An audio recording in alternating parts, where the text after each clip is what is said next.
बहुत जरूरी सवाल है। सवाल सबसे पहले सेबी चीफ माधवी बुच जी से है। पहला सवाल यह है कि क्या आपने 2015 में ग्लोबल डेवलपमेंट अपॉर्चुनिटी फंड का हिस्सा बनकर आईपीई प्लस फंड 1 में निवेश किया था, जो गौतम अडानी के भाई विनोद अडानी से भी संबंधित है?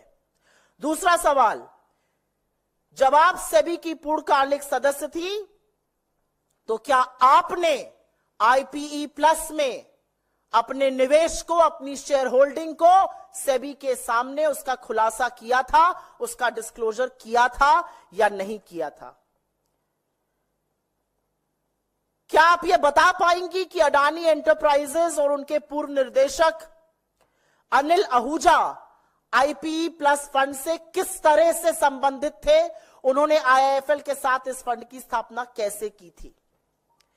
क्या आप यह बता पाएंगी कि जब आप सेबी की पूर्णकालिक निदेशक थी तो क्या आपने सिंगापुर में एगोरा पार्टनर्स या भारत में एगोरा पार्टनर्स में हिस्सेदारी शेयर आपके थे या नहीं थे?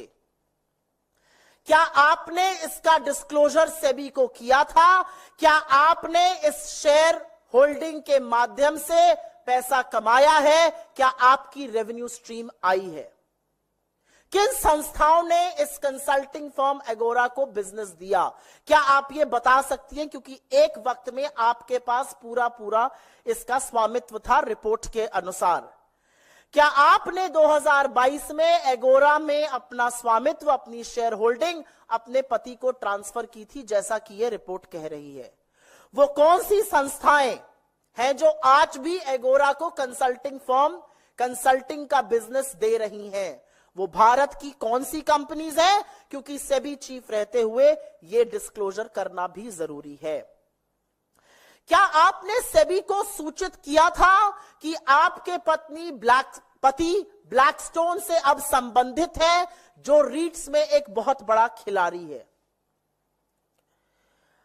आपने या सेबी के किसी समूह ने या सेबी की किसी मीटिंग ने ब्लैकस्टोन से अकेले, अडानी ग्रुप से अकेले या किसी ऐसी कंपनीज के साथ मीटिंग की है जिनका ब्लैकस्टोन और अडानी से लेना देना है?